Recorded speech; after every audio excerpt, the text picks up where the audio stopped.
으로 우리 마태복음 23장에 나와 있는 마지막 7번째 화일슬진저를 살펴보도록 하겠습니다. 자, 여러분 29절과 30절에 보면 예수님께서 바리새인들과 서기관들이 어떤 행동에 대해 책망을 하셨습니다. 그 행동의 내용은 무엇이냐면 너희들이 선지자들의 무덤과 의인들의 비석을 꾸민다.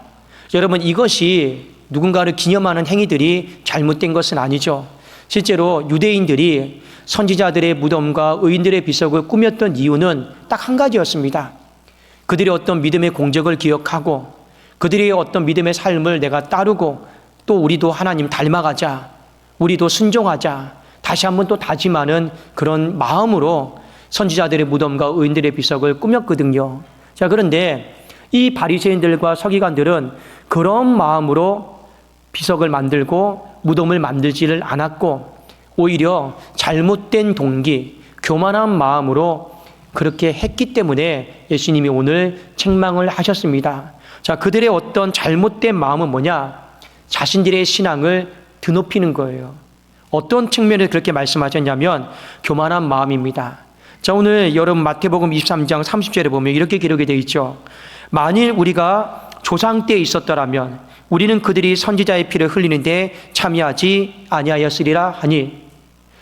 실제로 유대인들이 구약 성경에 보면 선지자들을 많이 죽였습니다. 하나님 말씀 앞에 많이 불순종했습니다. 그런데 공도 있고 과도 있죠. 그런데 이 바리새인들과 서기관들은 그들의 과를 드러내면서 우리가 그때 있었더라면 우리는 그렇게 불순종하지 않았을 텐데, 우리가 그때 있었더라면 우리는 피를 흘리지 않았을 텐데, 우리가 그때 있었더라면 우리는 그렇게 하나님의 진노를 살 만한 일을 하지 않았을 텐데 하면서 선지자들의 무덤과 의인들의 비석을 꾸미면서 교만한 마음으로 무장이 되어 있기 때문에 오늘 주님이 책망하시는 거예요. 자, 실제로 바리새인들과 서기관들이 성전에서 하나님 앞에 기도를 이런 식으로 했습니다. 누가복음에 보면 어떻게 표현이 되어 있냐면 세리는 정말 주님 앞에 나와서 가슴을 치면서 고개를 못 들었어요. 주님, 나는 죄인입니다. 나는 죽을 인생입니다. 나는 더럽게 살았습니다. 그게 세리의 기도였어요. 그런데 옆에서 바리새인들은 어떻게 기도했느냐? 꼭 이렇게 기도했습니다. 나는 저 사람처럼 더럽지 않음을 감사합니다. 나는 저 사람처럼 더럽지 않게 살아갈 수 있도록 은혜를 부어주시니 감사합니다. 저 사람은 더러울지언정, 더러운 모습으로 나왔다 할지언정 나는 하나님 앞에 깨끗한 모습으로 나올 수 있으니 얼마나 감사합니다. 이 전부 다 교만한 마음이에요. 주님이 뭐라 말씀하셨습니까? 도대체 하나님은 누구의 기도를 들으셨겠느냐? 당연히 저 세리의 기도를 듣지 않았겠느냐? 늘 마음이 그 중심이요, 나는 깨끗하다, 나는 더럽지 않다, 나는 더러운 일에 손대지 않았다, 그런 교만한 마음으로 가득 차 있었기 때문에 오늘 예수님이 그들의 행위에 대해서 화이치 진저하고 책망을 하고 있습니다. 자, 이 모습에 대해서 주님이 뭐라고 말씀하셨냐면, 그래, 100번 양보해서 너희들이 행위가 깨끗하다 치자. 그런데 결국에 너희들이 그 죽인, 선지자들을 죽인 조상들의 후손임을 스스로 증명하고 있구나. 주님은 한 세트로 묶어버렸습니다. 지금 바리새인들과 서기관들은 조상과 이 후손을 분리했잖아요. 근데 주님은 어떻게 말씀하셨습니까? 너희들이 그 조상들이 했던 일을 하지 않았다라고 말만 했을 뿐 결국에는 한 묶음 아니냐. 여러분, 성경에 보면 조상이나 조상의 후손이나 이 셈족의 어법이 성경의 어법이거든요. 다 하나예요. 그래서 성경을 읽다 보면 주님에 대해서 주님은 나의 하나님이시오, 혹은 하나님의 아들이시오, 하나님과 하나님의 아들이라고 하는 표현은 결국에 셈족의 어법, 이 성경의 어법에 보면 결국에는 한 묶음입니다. 한 묶음이에요. 주님이 오늘 그들이 알아먹을 수 있도록 이렇게 말씀을 하셨습니다. 그러면서 뒤에 32절에 그들이 이해하기 어려운 다소 어려운 말씀을 하셨습니다. 자, 오늘 이 말씀을 여러분들과 함께 나누고자 합니다. 자, 한번 우리 마태복음 23장 32절 같이 한번 읽도록 하겠습니다. 시작. 너희가 너희 조상의 분량을 채우라. 여러분, 이 말씀을 그냥 하나만 딱 떼어서 보면 천주교식 믿음을 갖기가 쉬워요. 천주교식 믿음이 무엇입니까? 조상 때 다하지 못했던 공덕들, 조상 때 다하지 못했던 어떤 부족함들, 그 후손들이요 채우는 거예요. 그게 천주교식 믿음입니다. 그래도 천주교는요, 죽은 자를 위해서도 기도해요. 어떤 마음으로 기도합니까? 내 조상 때 하나님 앞에 할도리 못한 거, 믿지 못했던 거, 그 후손들이요, 여러분 같이 기도해요. 그러면 뭔가 공덕이 쌓이고 또 공덕이 쌓여서 하나님 앞에 복을 받을 거다. 이런 여러분 잘못된 믿음을 갖는 것, 그게 바로 천주교입니다. 그런 의미로 오늘 주님이 너희 조상의 분량을 채워라 이렇게 말씀하셨을까요? 그건 미신적인 거예요. 이단적인 거예요. 그게 잘못된 거죠. 왜요? 여러분, 신앙은 하나님 앞에 1대1입니다. 개인적인 거예요. 아무리 부모가 자녀를 향해서 안타까운 마음이 있어도 부모 믿음은 부모 믿음이고 자녀 믿음은 자녀 믿음이죠. 부모가 자녀를 위해서 기도할 수는 있죠. 그러나 부모의 믿음이 자녀에게 채워지는 것은 없습니다. 반대로 자녀의 믿음이 부모에게 채워지는 것도 없고요. 신앙은 1대1이에요. 남편의 믿음도 아내의 믿음도 다 각자의 믿음인 것뿐이에요. 우리는 안타깝기 때문에 기도하는 것뿐이지 믿음은 다 개개인적인 것이고 1대1이에요. 누가 누구의 것을 채워주고 말고 할 것은 없어요. 그러면 오늘 주님이 이 말씀을 왜 하셨을까? 크게 3가지 이유가 있습니다. 첫 번째는 뭐냐? 선지자를 죽였던 그들의 조상들이 나쁜 짓을 행했잖아요. 그런데 그 후손들이 그 죄를 청산해야 되는데 청산하지 않고 그대로 답습하면서 나쁜 짓 하고 있더라라는 거예요. 그것에 대한 책망입니다. 여러분, 바리새인들과 서기관들의 어리석임이 뭐예요? 눈이 멀었다고 했잖아요. 어떤 부분에 있어서 눈이 멀었습니까? 남들의 티는 잘 봐요. 남들의 허물은 잘 봐요. 그런데 내 허물과 내 잘못은, 내 위선은 못 봐요. 그리고 우리는 그대로 그것을 답습하는 경우들이 참 많이 있는 것 같습니다. 신앙생활은요, 내가 보기에 잘하고 있느냐 못하느냐 그게 중요한 게 아닙니다. 신앙생활은 주님 보시기에 잘하고 있는 것이 올바른 신앙인 줄로 믿습니다. 여러분 그걸 기억하셔야 돼요. 항상 주님 보시기에요. 내가 이만큼 하면 잘하고 있죠. 내가 이만큼 하면 잘 살고 있죠. 아닙니다. 그것이 잘못되면 바리새인들과 서기관들의 눈이 되어버려요. 그리고 우리는 어리석은 자로 이 어리석은 죄를 답습하는 경우들이 많아질 것입니다. 그래서 청산하지 못한 거. 왜요? 내가 여전히 잘하고 있다고 생각하니까. 이 부분에 대한 당부고요. 두 번째는 뭡니까? 주님이 너희 조상의 분량을 채워라. 그러니까 너희 조상이 못된 짓 했으면 그대로 너희도 못된 짓 하다가 살다가 죽어라. 그런 뜻이에요. 이 어떤 의미일까요? 포기해버리는 거예요. 포기해버리는 거예요. 우리가 보통 사람과의 관계 속에 뭐라 말합니까? 그래, 네 하고 싶은 대로 해. 예배를 드리든지 말든지 하고 싶은 대로 해. 포기해버리는 거예요. 근데 그 사람 지친 거예요. 질려버린 거예요. 왜요? 100번을 1000번을 말해도 고집이 너무 세요. 안 들어요. 그러니까 네 하고 싶은 대로 망하든지 죽든지 저주를 받든지 네 하고 싶은 대로 해. 그러니까 포기 선언입니다. 그런데 여러분, 이 말씀에는 가장 본질적인 의미가 있어요. 역설적인 의미입니다. 주님이 과연 그들을 포기하셨을까요? 아닙니다. 주님은 지금도 한 영혼이 주께로 돌아오기를 원하고 있단 말이에요. 어떤 의미로 말씀하셨을까요? 우리가 보통 사람들에게 이렇게 이야기합니다. 하라 하면 사람들이 합니까? 안 합니까? 안 해요. 하지 말라 하면 또 이상하게 오기가 생겨서 사람이 하더라고요. 인생의 마음이 청개구리 같은 마음을 가지고 있어요. 예배 드리라 하면 괜히 거부감 생겨요. 제가 실제로 제 딸이 이번 주에도 이제 수능을 봅니다. 저도 마음이 지금 초긴장인 상태예요. 그러다 보니까 아버지의 마음으로 항상 집에 들어오면 방문을 들여다봐요. 왜 들여다보는지 아십니까? 침대에 누워있나? 아니, 책상에 앉아있나? 확인하러 들어가요. 침대에 누워있으면 제가 어떻게 할까요? 불을 당연히 1번 켜죠. 그리고 일어나라고 하죠. 그래도 안 일어나면 제가 어떻게 하는지 아십니까? 요즘은 정수기에 얼음이 있어서 얼음을 하나름 담아가지고 그냥 머리에 뿌려버립니다. 제가 그래요. 그러면 애가 마지못해 막 일어나요.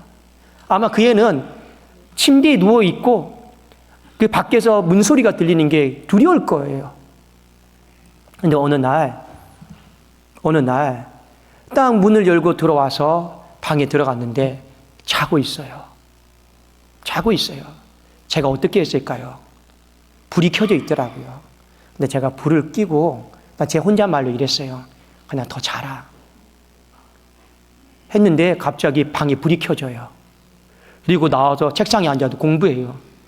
너 미쳤냐? 너 왜 그러냐? 아빠, 오늘도 침대에서 일어나라고 공부하라고 잔소리 할 줄 알고 나는 마음에 오기를 품고 있었는데 아빠가 불 꺼주고 자라고 하니 아빠의 사랑을 느꼈어. 그리고 자기가 그 사랑에 감동해서 공부를 해야겠다는 생각이 들었대요.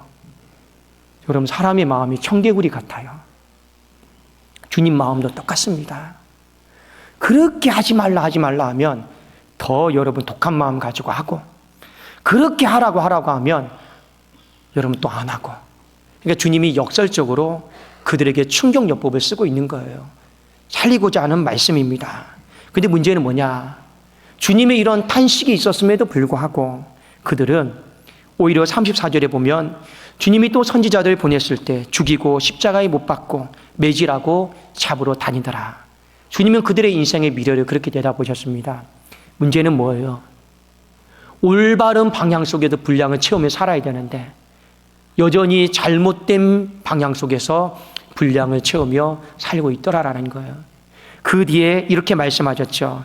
그러므로 의인 아벨의 피로부터 스가랴의 피까지 모든 의로운 피에 대해서 너희에게 그 피값이 돌아갈 거다. 왜요?